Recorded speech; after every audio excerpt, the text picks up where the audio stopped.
can explain more how you how did you do that? Oh, okay. Explain more on your Instagram. Yeah. Because many research, many journals, they say, oh, the growth efficiency is impossible. The pedaling technique is impossible. You cannot teach anybody to gain the more power by this. Okay, this is my question. Yeah, there are maybe some different questions on your question, so there are different topics. So I will show you my point of view about this. I obviously know those research, and there are many things that should be said after this. I agree that changing the gross efficiency is not easy. It's not something that you could do from one day to the next one, or maybe from 1 week to the other. So if you want to make an biomechanical induced change to the gross efficiency, probably nothing is going to happen in the short term at least. Okay. Said this, there are two things that I would like to add to this conclusion. The first one is in some performance levels, what it is an improvement, that should be 1% or half 1% or maybe even less, should be the difference between the one and the second on the Tour de France. And this is a very important thing. And unfortunately, it should be as this, the science, where the difference is really, really, really small, addresses that it's not significant. And this is a conflict that we cannot solve from the point of view of the users and the point of view of the researchers, because both are right in our scena.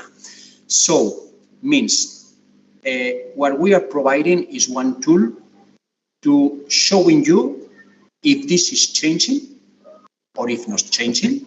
That is not very easy, because you cannot be making an assessment of the UVO2 monthly or every 2 months to addressing if it is changing, and we are doing a very easy way of making a track of this parameter without doing any logistical extra effort.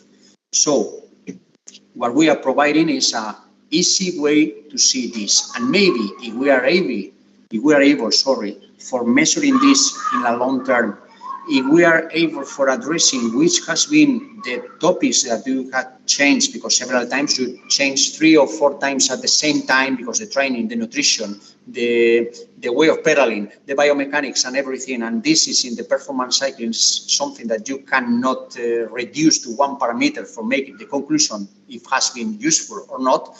You need to see this with a very, very big overview and panorama. So if you are looking just for the improvement of this, you need to have a very good and very smooth tracking of the parameter. That's what we are offering.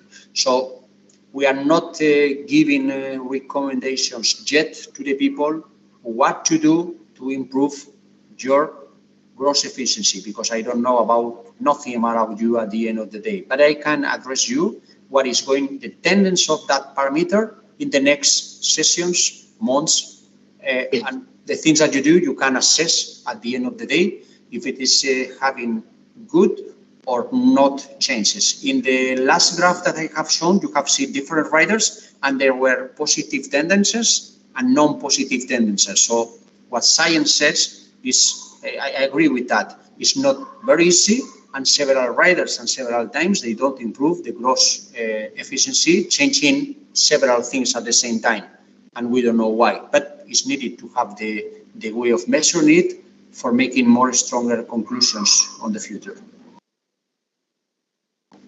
Okay.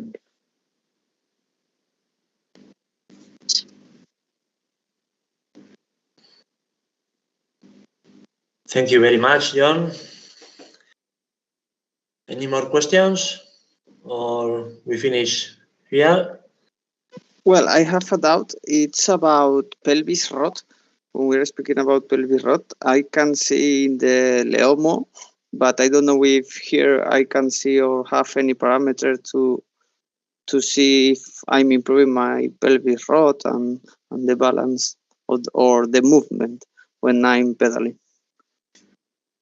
The PedallingProSystem is a kinetic analysis system, so just affecting kinetic data. So all the kinematic data, for example, the hip rotation, the hip obliquity, and everything could be mixed to this, but the system cannot be, if there is any kind of imbalance or if there is there are many reasons that measurement of the power and the force are exactly on that amount. So it's make the prediction about if there is one reason for showing that kind of kinetic analysis is close to impossible. It's never going to be easy to address that. But obviously, if you got a recording with the LEOMO or any other kind of inertial moment unit, and you can cross the data with the pedaling at the same time, you are going to get very nice conclusions about this, because you are going to see that is pretty well explained on the literacy actually,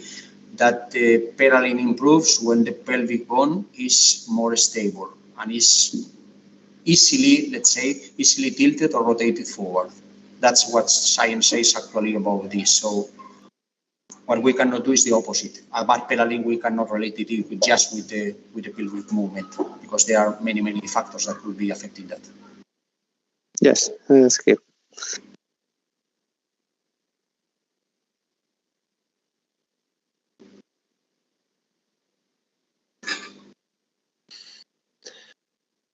Okay.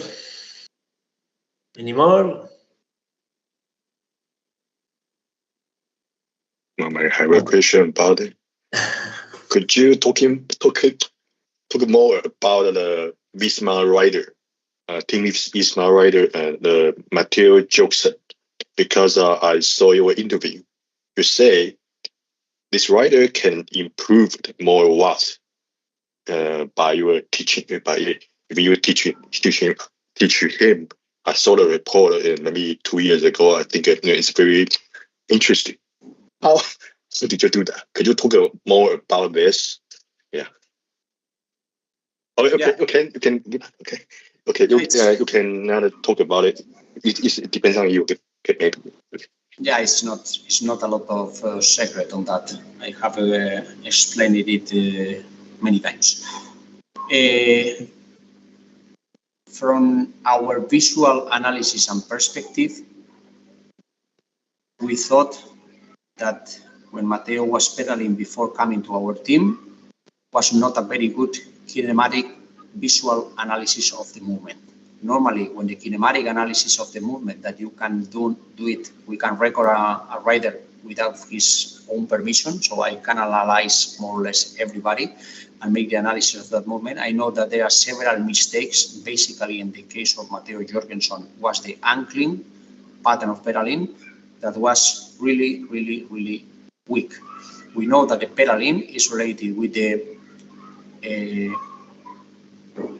a relationship with the higher frequency of knee problems on the front and the rear part, basically that.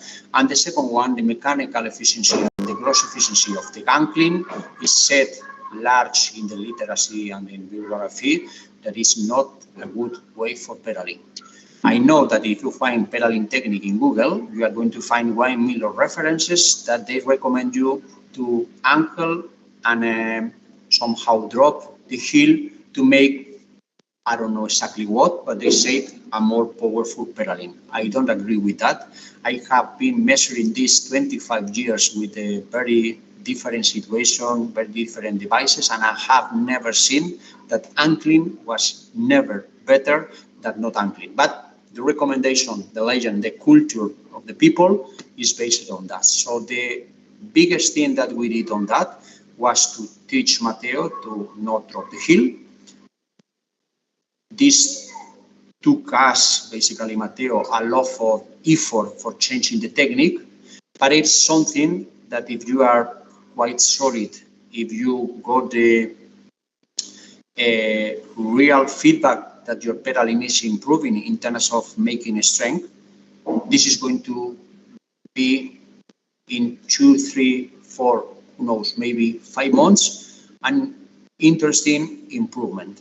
in terms of pedaling. So you need to put it on in face of your Garmin or your display device or wherever, and see that really you are creating more power. Because the biggest problem of this is that the rider, when they are ankling, they feel that they are doing the strength, that they do it, the strength. The basic problem with that strength that doesn't go to the proper place. So it doesn't go to the crank in the right direction. It doesn't go to the chain ring. It doesn't go to the chain.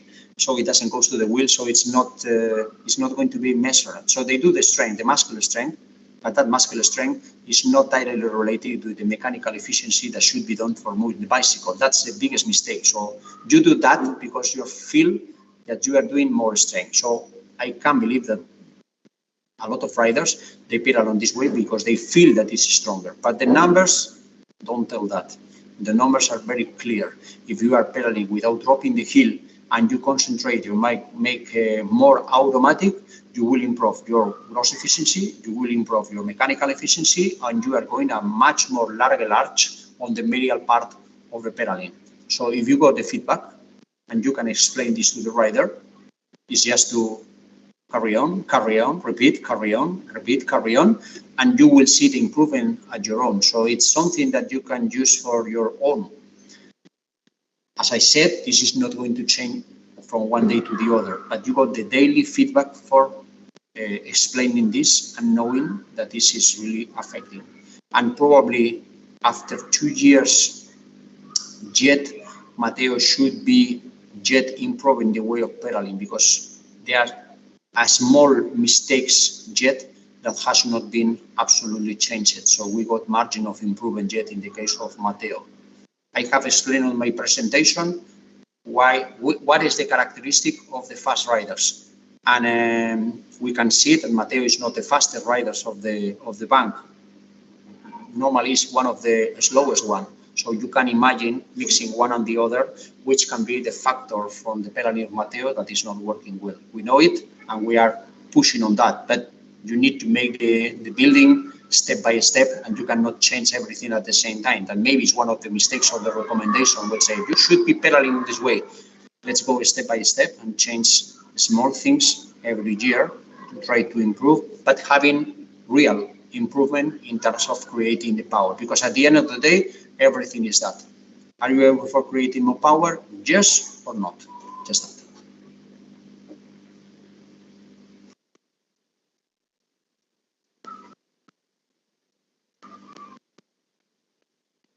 Okay, thank you very much, John, for your exposition. It's great. And I think is no more question. And since there are no further questions, we will now close the webinar. Thank you very much to all attendees. The